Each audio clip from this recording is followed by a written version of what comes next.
taking both sides. Oh, that's right, Mark. That's right. It's called for two today. Two hats. All right, Yeah. 6 o'clock. Getting paid double. Okay, 6 o'clock. We're on here.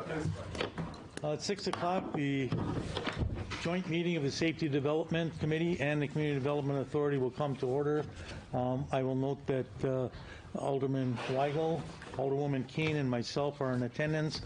Alderman Haas and Alderman Tenorio are excused from Safety and Development. Thank you. I also call the CDA to order. And would you play roll call for the CDA, please? Wayne Clark, Yes. Gerald Motter, Present. Jim Lazinski, Present. Alderperson Weigel, Here. and then it looks like Karen Gale Is excused. is excused, Don Niemer is excused, and Alderman Haas is excused. Thank you. We have a quorum. Okay, we have two items of business on the agenda for both committees today. Item one is a discussion of proposed Third Amendment to the Development Agreement between the City of West Allis and Cobalt Partners, LLC, Tax Incremental District 16 within the 70th Street corridor. And these are the same items for Community Development Authority as well. Before I begin, I just want to introduce Jen Posek, who's our new Economic Development Specialist on our Economic Development team, our department. So she's joined our team. And she's actually been working really hard on the job fair that's happening on Monday at 9 a.m. till 2. It's for the hospitality business industry to help people. This is one of the segments that's really looking for help. And we partnered with MATC, Employ Milwaukee, and Lutheran Social Services to help have a tabletop job fair. So and they're working with prospects on their resumes or any type of application as well. So it's a great partnership, and it is a result of the recent business survey that we completed on the community too. So. All right. But I'll have to read the beginning of ours as a resolution. Yeah, you can read the resolution. All right. Excuse me, Tom. I'm going to have to add to the first item, the CDA resolution related to consideration of proposal of the Third Amendment to the Development Agreement between the City of West Allis and Cobalt Partners, LLC, Tax Increment District Number 16 within the South 70th Street Corridor, West Corridor. You can Thank read you. the next resolution as well. Both of these are kind of related. All right. So we're going to take them up together. Okay. Item 2, resolution to approve a limited guaranteed amendment between the City of West Allis and Waukesha State Bank on behalf of Cobalt Partners in and entirety for the construction of a home two-suite hotel within Tax Increment District 16 within the South 70th Street Corridor, Alice Yards redevelopment area. Just for clarification purposes, it's an affiliate or an affiliate entity, so that's yet to be determined. Oh, I missed. So it's Cobalt Partners. It's just a legal thing. As when they get closer to the formation of how the hotel will be developed, they create a separate entity to develop it and a separate entity to run the hotel. So that's just a legal aspect. So tonight we're going to discuss the Home 2 Suites, as was mentioned in the resolutions, and the request to provide a municipal guarantee of up to $4 million to help advance a $20.9 million proposed construction of the hotel within our Allis-Chalmers redevelopment area. As you might be familiar with this area, it's the old office building area of the Allis-Chalmers site that was raised in late 2020. And this project was approved back in 2019 in anticipation to get construction going in that time. And then we had a little bit of a slowdown and extra costs, and then we ended up with COVID. So now we are here today because Waukesha State Bank has agreed to provide financing with some requests for the guarantee, and we're going to kind of outline where we've been and where we're going with this project and how we can help do this project. So overall, Cobalt Partners has purchased close to 18 acres, not million acres, but 18 acres, generally land that was tax exempt, except for the old office building, which had a low value, a declining value at the time because of the vacancy within it. They've invested over $14 million into phase one, which is pretty much reskinning the 1205 building and doing improvements within the 1135 building, which is the beige building to the right.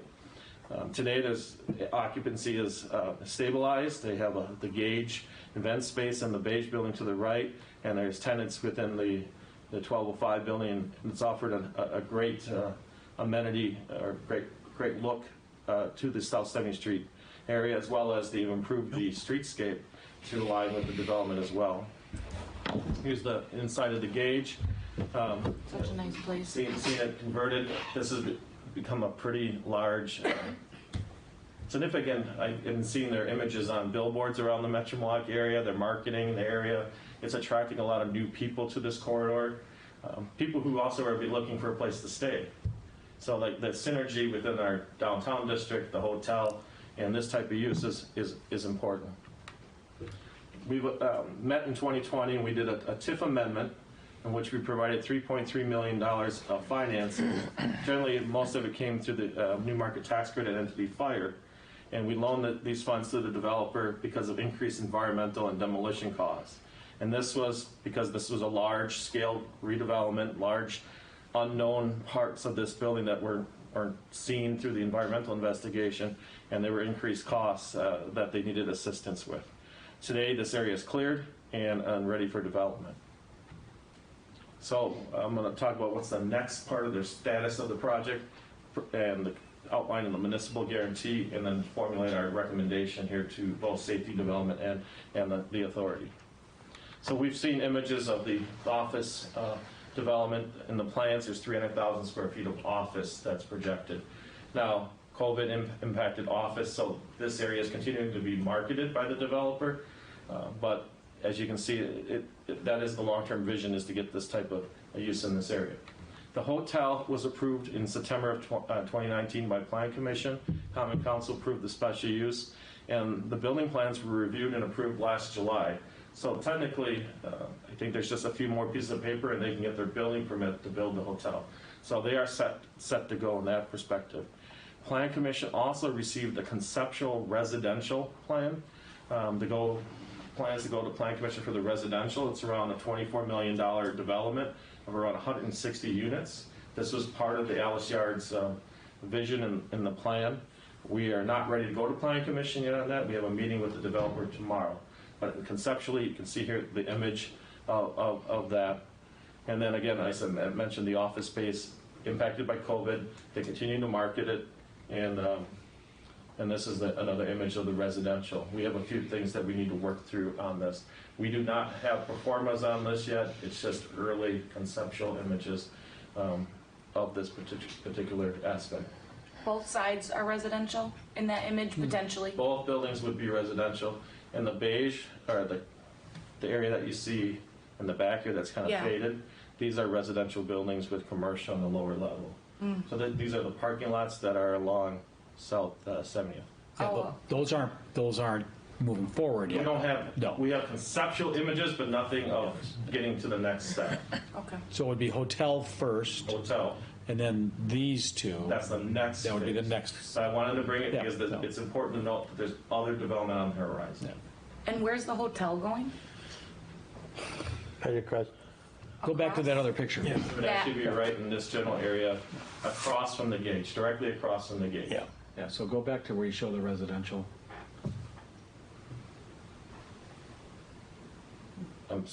Mouse is there. So the hotel would be like over here. Oh, I see. right? Okay. Because this is 70th. Yep, all right. This is 70th and Greenfield's down here. Okay. Washington, right up there on the This is- corner. yeah, the hotel would be over here. Sorry about that. I should have put an image in here of that.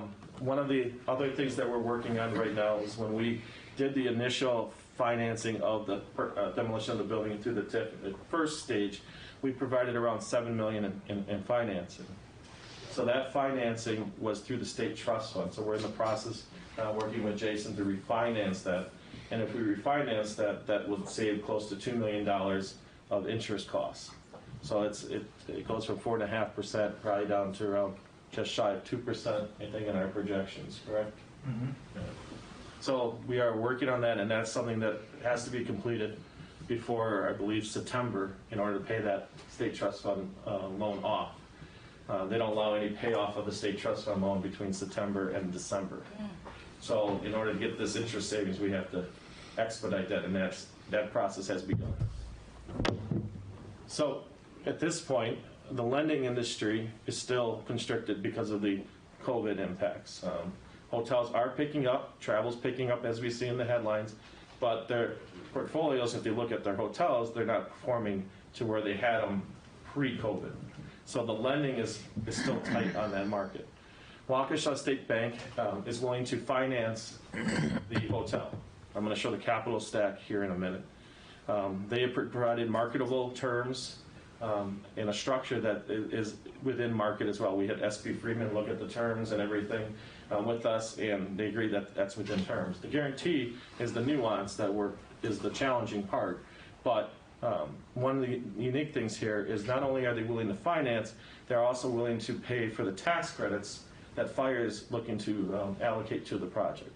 Fire is our city's new market tax credit entity, and they're willing to allocate $19 million in new market tax credits to help advance the hotel. So that will provide close to $5.7 million of equity into the capital stack. So the capital stack looks like this. Waukesha State Bank providing what we call the A note at $5.6 million, MADC, which is Milwaukee Economic Development Corporation, that has a loan pool through Waukesha State Bank that's willing to put the money into this structure. Waukesha State Bank would then loan $4.5 million, but this is usually where they would have a participating lender, and that's where it's really hard to get another lender to come into the structure. And this developer, since last year, has been approaching other banks nationally to try to find another partner if possible. But it is a tight lending market, and he had it's something like a brokerage firm go out and look to see if there's other entities, and the interest rate came back to the point the project wouldn't be feasible. So the it's $4.5 million here, but what we negotiated down, it's $4 million today, but and there's more equity from the developer going in. But this is the general capital stack for the project. So if you look at the projected assessment values, the assessments of Brookfield and Menominee Falls are the top two here. They're around $8.7 million. Hampton in here is 2019, but I think the most current value is around $9 million on the Hampton. It went down. It was at 13, and then they appealed, and it came down to around 9. Holiday Inn Express in our city is around $9 million as well, almost 10. They're projecting by the time this is completed, it'd be around $11.8 million of assessed value. And our projections, we're using 10.2. That's where we just being conservative so that we can see how the TIF model would work. They don't have to guarantee this assessment. So we have a guaranteed assessed value in the overall development agreement of the current phase of $25.1 million. So we're at around 12 million, I believe, right now. I think the current assessment row showed 14, but in our models for equalize and all that, it comes out to around 12 million. You're saying current, that's the stuff that's been done That's already. currently turned from zero Yeah. tax base that's Went from owned by zero, school yeah. to taxable. So we've gained in that perspective. Yeah. And then if we build the hotel, it's another 10.2. So we're very close to the 25.1. So therefore, there won't be any shortfall payments that the developer would have to pay. In this current model right now, without the hotel, would have a significant shortfall. I'm going to get into that in a little bit. But the Home2 Suites, which is an extended stay hotel, this is from Brookfield and Menominee Falls. Their average occupancy for March and April, and their average daily rate, that's an ADR. That's what they're getting per day. And then I show here May and June as well. You can see that we've seen an uptick in the market. We're seeing higher occupancy. The rates are going up, which also leads to, by the time this hotel is done, this should be a stabilized market, returning into the hospitality industry. So, the questions now is what are the options, right? The question of, do we have to provide this guarantee? No, we could wait and do nothing. That is true. We don't have to do this. What are the impacts? Well, one, we would lose $10.2 million of potential value. Fire would have to most likely reallocate the new market tax credits to a project that would go forward. So we can't hold those credits and wait for another day. We have a bank that's willing to not only lend to the project, but buy the tax credits as well. They could decide to not participate in the loan or not be available in the future. So it causes some challenges that way. One of the big things is the longer we wait, we lose the time of the TIF. And then we also lose the opportunity to gain room tax. And I think that's, I estimated just quickly, around $250,000 annually if they have 70% occupancy. So, I mean, that's a lot of money that can be gained from room tax. The loss of the current bank I mentioned, the development would face larger issues, such as the shortfalls. So as I mentioned before, the 25.1 is the guaranteed value, and if we're below that, he has to guarantee that. That's a large penalty payment, as well as the developer has guaranteed our debt service on our current debt. Now, if we refinance, that exposure goes down, but if we didn't, we would have close to almost a $500,000 debt service payment that he would have to pay.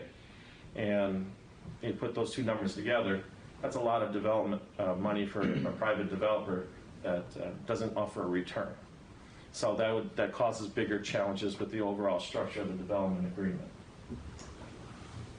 So again, the economics, the opportunity costs of gaining $10.2 million, potential taxes on the hotel of $275,000.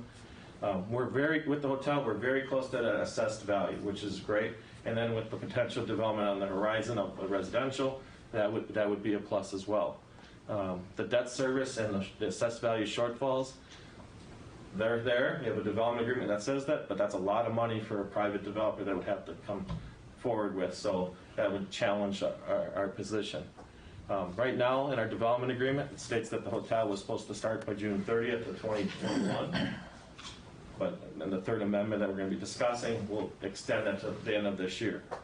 So the use of time and the revenue from room tax, the economics of this, of not going forward, it's definitely a lot of risk for our TIF and lost opportunity for the city. And the synergy with our downtown, et cetera. If the city provides the guarantee, well, we're leveraging a lot of private investment, not only from the bank, the developer, and the new market tax credits. So we're putting these resources together to help advance this. We've negotiated the municipal guarantee. So what is the guarantee? It's essentially like we're almost co-signing on a debt for the developer. If the developer fails, then they would come to the city and ask us to provide that payment. The developer, in this particular case, and Kale can maybe outline this a little bit further of the exposure, there is exposure. And if they don't perform, we could be asked to come up with $4 million. We'd have to borrow that money. We'd have to come up with another development scenario that would produce increment to pay for that debt. That is true. But at the same time, we've worked this out in terms of the terms of the guarantee, which I'll show here in a second, and how this is structured. It has the potential to dissipate in 4 years. So it essentially will go away in 4 years. They build the hotel, they get up and running, and then it hits certain benchmarks, that guarantee is reduced. Again, on this particular side, if we do this, yes, there's the financial exposure, the shortfalls are reduced, we get closer to our guaranteed value, we leverage the tax credits, we gain not only the room tax dollars and the taxes here, we keep this TIF and momentum going within this redevelopment area. So the terms of the guarantee, essentially, as I mentioned, we're protecting the bank's debt in this particular case, but only if this deal doesn't perform. With the amount of money that's going in, it will get built. That's the big thing. It'll get built. The big thing that changes is once it's built at occupancy, the guarantee is reduced to $3.5 million. So from 4 down to 3.5. Then there's something called a debt coverage ratio. What that is essentially is the NOI from the performance of the hotel divided by the debt payment to the bank equals your debt coverage ratio. So there are these benchmarks. So it's reduced to $3 million if the hotel hits 1.35 debt coverage ratio over a 12-month period. If it goes up to 1.5, it goes to 0. And both of those can happen simultaneously. So potentially up to 4 years, and that's probably a very conservative estimate. If they get to stabilize in the first year, we could be done with our guarantee. So that is one of the unique things of this. So if the hotel, we need to function at 50% occupancy to hit 1.5% debt coverage ratio. As I showed before, this type of Home2 Suites extended stay was at 70%. So, that's more established hotels, but that's a sign of where this place operation could be. And that 50% was really close to COVID levels. So that's assuming that if we have another pandemic and they were at 50% occupancy, we still would be hitting our 1.5% debt coverage ratio. So as we mentioned before, 4 years to possibly release the city of the guarantee. The other unique thing here is the following notice of demand. So the bank says, no, we haven't got payments for 4 months or a month, we're going to call the note. And the city has 180 days then to come up with the $4 million. Jason will be working hard to get that, or the common council as well. But you can see that, that is how that would go into effect. Now, the thing to premise this with is we've taken on a lot of risks as the city on projects as well, whether it was Summit Place, investing in that and waiting for office tenants to come, or purchasing property in the 6 Points and holding it and waiting for development to come. So we've taken on debt and risk too. This is a little bit unique in its structure, I understand that, but at the same time, these are unique times, and it might require a unique solution to help advance development. So in our structure, in our agreement, not only in the development agreement, but before the guarantee, we're going to require that they provide us access to their financial statements on the hotel. So semi-annually, we either have a consultant just look at them, making sure that what's happening so that we don't get caught off guard, and we can kind of monitor what's happening with the hotel. The other thing is, for providing the guarantee, we're going to require a 4% guaranteed amount, a one-time fee of $160,000. This is very typical in the lending industry. You go to a bank, they charge a 1% origination fee and this fee. By the time you're done, you have a list of fees. The SBA, if they provide a guarantee on a loan, which is many what private businesses do or through banks, is get an SBA guarantee. That's usually between 3.5% to 3.75%. So we're above the SBA. We originally asked for 5%. He came back at 3%. So it seemed like a good solution, negotiation point to go with the 4% guarantee. The provisions of the development agreement also are in place, the cost savings and the profit sharing. So we're going to require that also goes over to the new entity as well, and that they sign on to that aspect of it for the development agreement. Patrick, who pays $160,000? The private developer. Developer does. And what that money would be then used for is held just in case something would come up and we had to go legally after this. And if we're released of that guarantee, then that money would be available in the TIF, and the TIF pays off soon. So it's like a profit to the TIF or revenue. So that would, if all goes well, that money goes to the TIF, Yeah. the taxpayers. Yep. So at the end, with anything with a TIF, and when we formulate our recommendation, we'd like to use the but-for clause. Would this go forward but for this? It's really true that this project would not advance without the guarantee. I mean, they could go out and try to find another bank. That's available. But it's going to take time, and they've been doing that for the last year, trying to find another bank. The ability to leverage investment, that's something that I really appreciate in this particular case of the capital stack and the new markets going in, and it seems like that's going to help advance this to the finish line. The type of hotel is performing better in the market. So what that means is the extended stay format versus like the Holiday Inn, it's seeing a higher occupancy rate, and that's what both our consultant has said and the market study that the developer has performed. We consulted with SB Freeman and looked at the returns and performance, and they are in line with the market. So at the end of the day, our recommendation is to proceed with the guarantee. I know that you probably have questions, and we're glad to answer those. And if you want to consult with the city attorney, we do have the ability to go into closed session. But we want it, because this is going to be put on July 13th common council meeting, have an open discussion on this. This is very important for the community in both ways, not only on the risks or exposure, but also to advance the development on South 70th Street. Go ahead, Mr. Clark. Thank you. Like you referenced, Patrick, the city has taken a lot of risk, and the rewards have been great.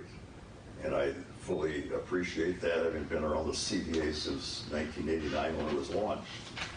And yet, I think we need more eyes on this to make darn sure that we're not being taken advantage of. We need developers. Developers are critical, but developers always hand their hands out, as you expect. That's their business. Get the best deal for themselves. And I'd like to make sure we get the best deal for the city. As I mentioned to you on the phone the other day, my son from out of town stayed at the Holiday Inn on Lincoln last week. And while we were there, I used the opportunity to talk to the manager about occupancy because CDA recently forgave interest. I didn't agree with that, but the majority did. And I asked about occupancy.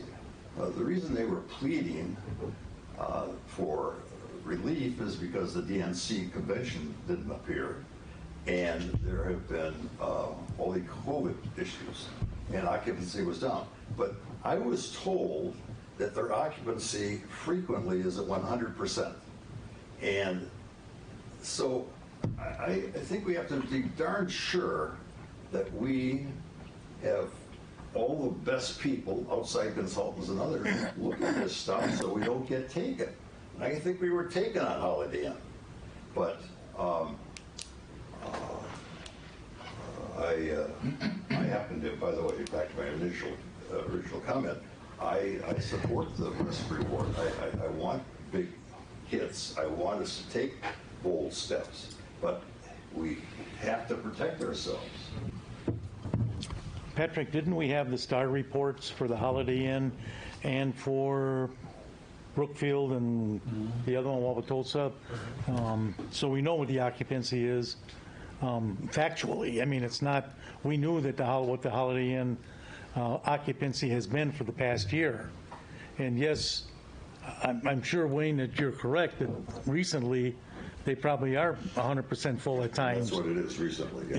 Yeah, but, you know, they were looking for relief for the past year because they couldn't meet their, they couldn't meet their payments. And they had shortfall. And so that's why we wanted to help them.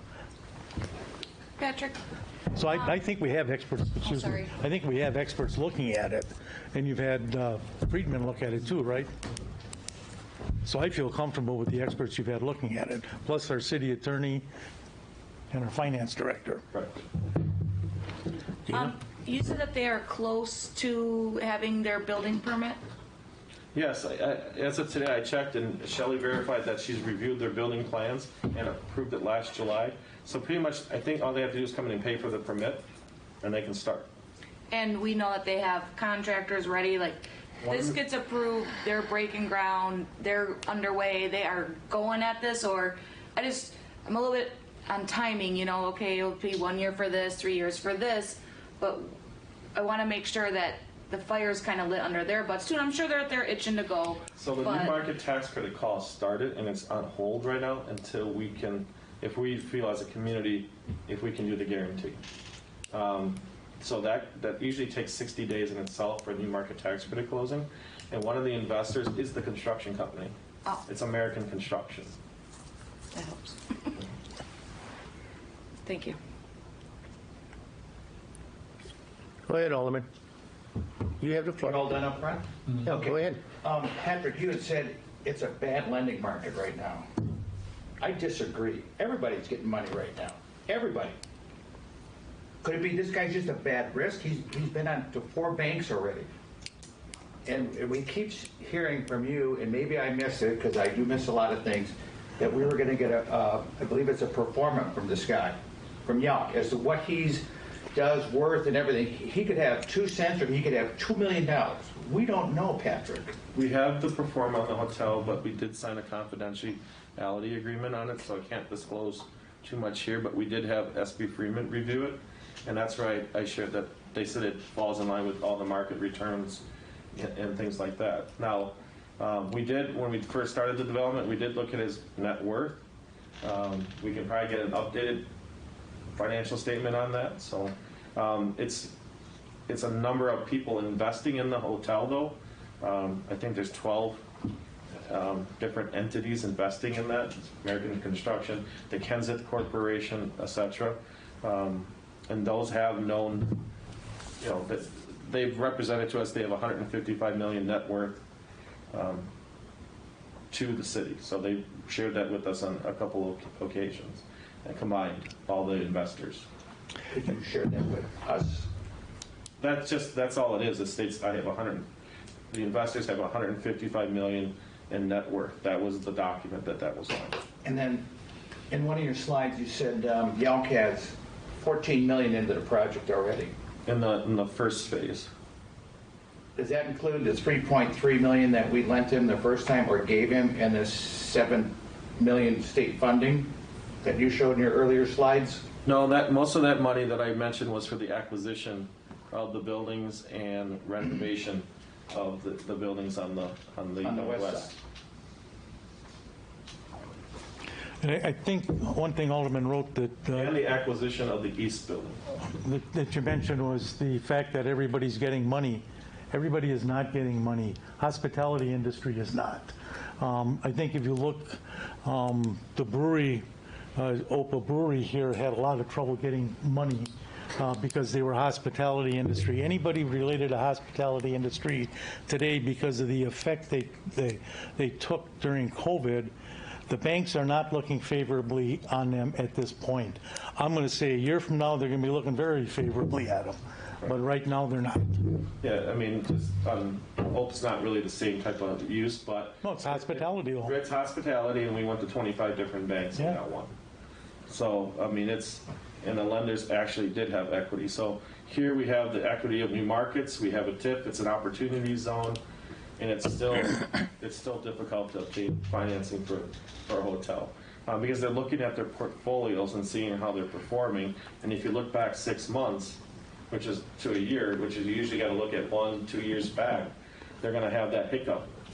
And it's even hard for right now SBA guarantees on a hotel. So Mr. Chair? Go ahead, Alderman I just Wagner. want to make one comment. I support this project.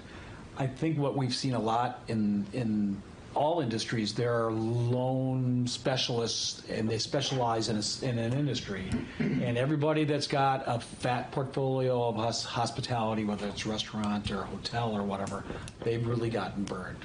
So I think that's why it's been difficult for him or any developer to probably get a loan in the hospitality side. Honestly, I think we're at the right point at this. I mean, I'm not happy that we had to get here, but interest rates are still historically low. I think we've already seen that construction costs are starting to come down. The lumber's down apparently 50% from its high. How much? 50%. Yeah, 50%, you're right, yeah. Yeah, well, at least that's what we hear. Right. I've not been to Menards anyone buy I'm lately. looking at the 2x4? future. Yeah. I'm looking at the future, Okay. Mark, and it's But down the point exactly is, to half. you know, I mean, do we know if this, so this has to go to council also, on Tuesday, yes. and if this goes forward, what is we projecting for groundbreaking? Well, I you have would an say idea? within the 60 to 120 days Okay.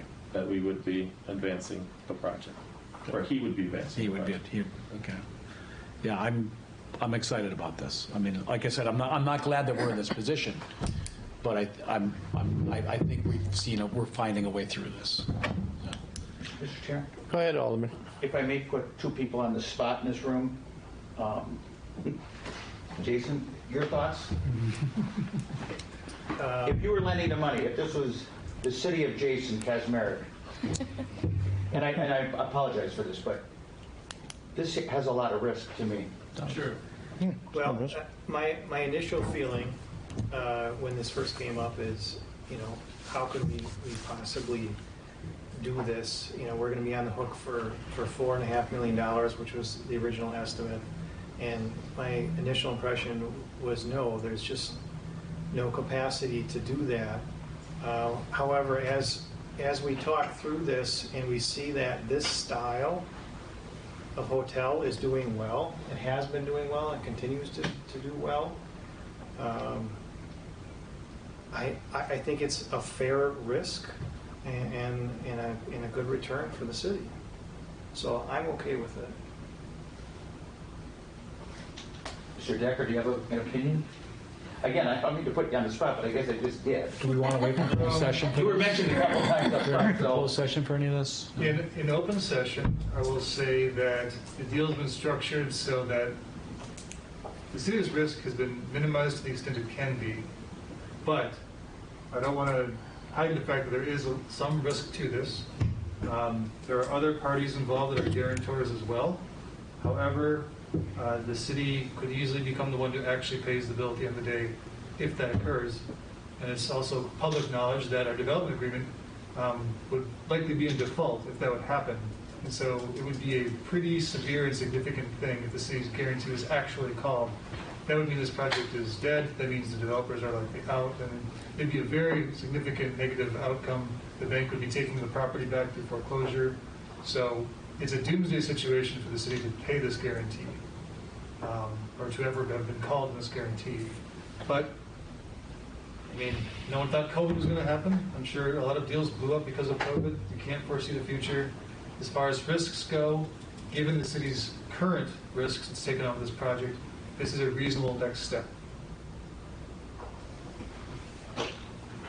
Thank you, And go Mr. into more Bishop. detail in closed session if there are more specific questions.